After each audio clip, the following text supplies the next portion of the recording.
Hey guys, I'm back. It's been about 10 weeks and I finally moved out of my house, finally got situated temporarily in a place before my other house gets built. So I wanted to hurry up and do a little catch up with you guys. There's some things that I've written down that I felt like I've learned along this journey that I'm still on, and I just wanted to give you an update on what I've recognized, things that I still am going through, new things, show you what's worked for me, just a little catch up. So it's been 10 weeks. My current weight is 272. My highest was 347, and I guess let's just jump right into it. As for the previous video that I did when I talked about getting chest hiccups, I definitely still get those chest hiccups, and sometimes I use it as a little bit of a warning for myself when I've realized I've taken in too much food, and it's sort of like there to alarm me, to let me know, okay, it's time to slow down. And I sort of use it in that way, even though it's still interesting trying to figure out when you're full or not, which is super weird, and it sounds silly because my whole life I've been able to figure out when I'm full. But after surgery, it's been like a learning curve of trying to figure out when I'm full, when I've done too much, when I've gone overboard, or when I need like a little bit more. It's just really interesting relearning your body, but that's something that I've had to take into consideration is when I'm full. So I'm still learning a little bit on when exactly it is that I'm full and when I've had enough. I have noticed that through all this, my tastes have changed. I've been told by certain people that they would change 2 to 3 months out, that they would go back to how they were. I don't know if I mind it. I sort of like the things that I used to love not being that appealing to me anymore. So I've definitely recognized that there has been some changes with my taste buds. So I'm just enjoying the honeymoon stage of it all still until actually it does shift back. I mean, there are some things that still taste good to me, but I've noticed a lot more that the things that I used to really indulge in, I don't as much anymore because they just aren't as appetizing as they once were or aren't right now. I think it's really important to stick to food prep, and the food prep that I did before when I had a full stomach was a lot different than sort of what I call the snack prep now. I'll go out and I pretty much buy snacks, and it's not like I'm necessarily snacking all the time because I'm also using my Fitness Pal to put in the calories for these little snacks that I have, but what I'm used to calling a tiny snack is now a meal for me because obviously I can't eat as much as I used to. So I'm constantly shopping for snacks and I mean snacks as in like healthy protein snacks, things that are actually beneficial for my body, but definitely snack size portions. So it's prepping my food, but prepping what I like to call my snacks because that's all I can pretty much eat.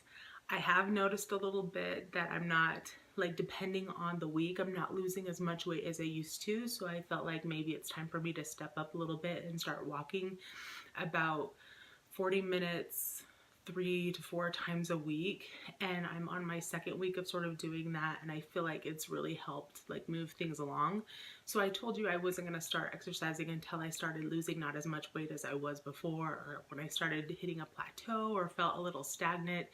So that's what I've decided to do now. I'm starting to just walk. I'm not doing anything completely strenuous, but I'm just walking, and I feel good about that. It gets my blood going and it makes me feel really good. When I very first started this, I had decided that there were going to be certain things that I avoided, and I still have stuck true to avoiding them. I definitely do not drink carbonation at all, and I avoid bread and pastas. I'm not a big pasta eater, so it's been easier for me. Bread, I'll pick and choose, but I'm pretty still precise when it comes to staying away from bread and pastas because I just know that it's just, and I mean, sometimes that's also for like French fries and things like that. I know we're supposed to be making healthier choices, but I'm definitely not perfect at always making healthy choices. But when I do look at what I'm eating, I have to definitely take into account on what's going to fill my pouch up and what's going to actually give me the nutrients that I need for my body. And so I'm definitely thinking twice about the things that I'm eating and the amount of food that I need to fill my pouch and what it's really doing for me. I still definitely fall to the eat protein first. I always make sure I try to get my protein in first because I have a limited amount of space.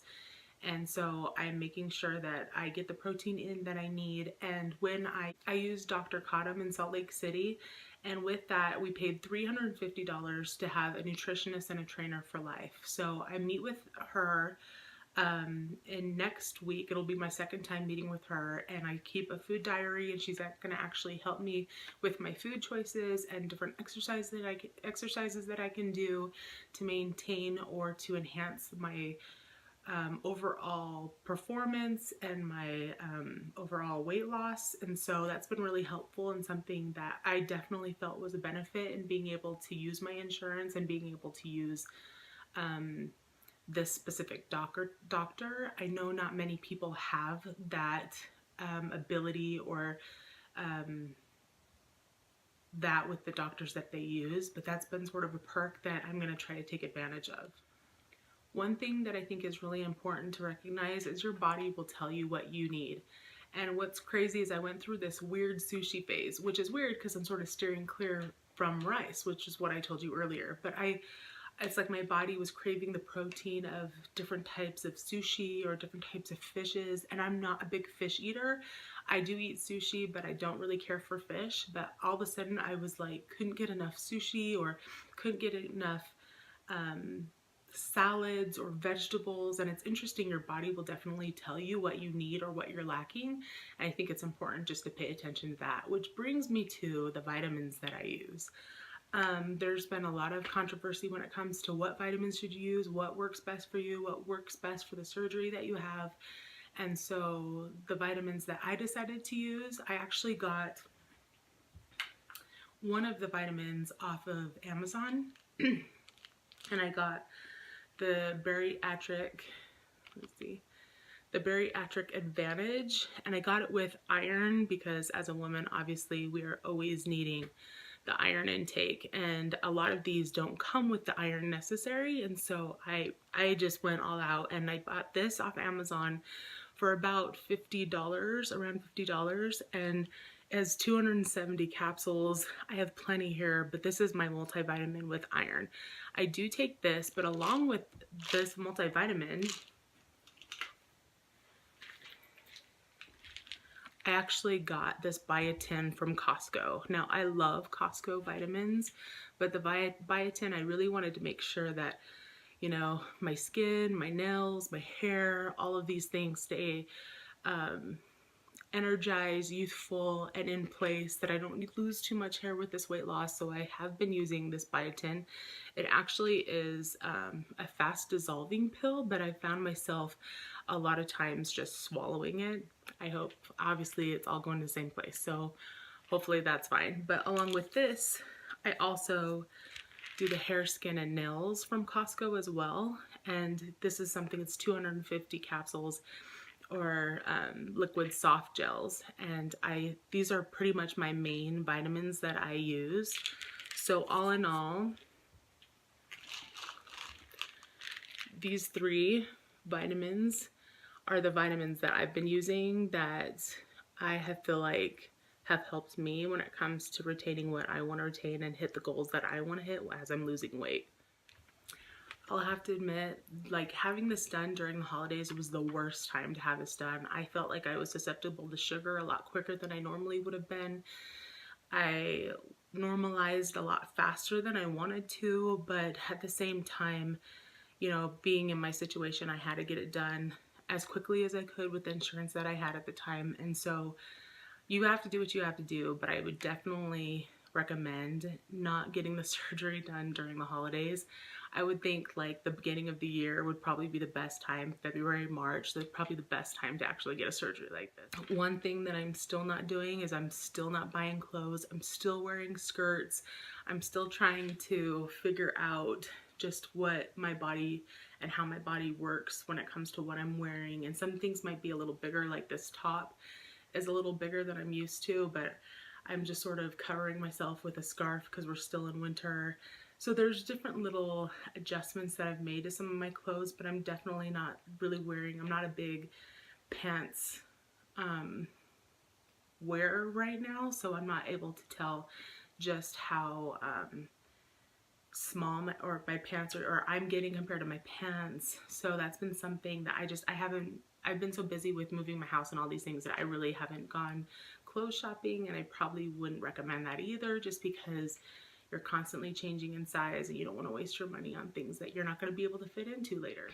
With that being said, I still feel like I have body dysmorphia images. I still feel like the chubby girl that I am inside. So I just am not seeing a lot of times what other people will say to me.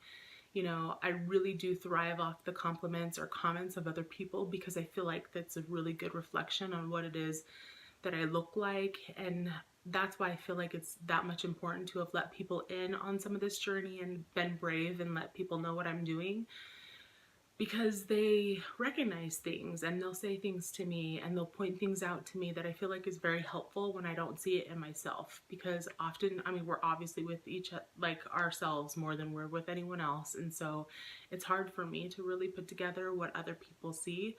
So it's been nice to get the feedback of other people, because it's really been beneficial, especially when your mind's still playing tricks on you and you're still having a problem seeing yourself for what you actually look like.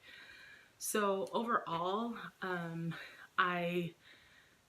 not really insecure eating out with my friends or any of that, because I was open with a lot of them. I feel like I'm growing into my skin, as weird as that sounds. I should be growing out of my skin, but I feel like I'm getting a little bit more confident as time goes by. And it's not confident for anything other than myself. Like, I've just been in such a low place, a dark place, that it's so nice to walk through a place and be seen again for me and not feel so invisible. And so I've definitely appreciated that. And there's been multiple things that are so much easier to do, like put on socks or get up and down from the floor, or just get in and out of cars, or just the littlest things that I think I took for granted when I stopped being able to do a lot of those things and just survive without humiliating myself. But so far, I still have a long way to go. My goal weight is 200 pounds, and so I am at 272. I've got 72 pounds left to go. I hope I can continually see improvements and progress. I'm not really the best at making some of the great decisions that I should with some of the things, but I do the best that I can. And honestly, that's why I'm so glad I got the surgery I did, because if I make a wrong choice, it goes through me. And I know that's not the way I'm looking at things, but I know I'm human, and I had foresight at the beginning of this, and I realized that the restriction was optimal and awesome, but I definitely needed more for me, because I knew I got myself into this and I needed the additional help. And so it is not without putting in your own efforts and putting in your own energy when it comes to working out or making those right choices or food prepping or being able to have that lifestyle change. But I want to be able to have the optimal results even through human moments. So anyway, I just wanted to catch up with you guys, let you know of anything else that I am dealing with, anything else that has come up, the things I'm still thinking of when it comes to the chest hiccups, and some of the things that are still going on that have not gone away. And I'm fine with it. It's not a big deal. But it's just been interesting. I haven't seen like a significant amount of like hair loss quite yet, but I try to take my vitamins religiously. I try to make the best choices in what I eat, and I just hope for the best. So if you like this video, give me a thumbs up, subscribe if you want to see more, and I just appreciate your time in watching these videos. Thanks.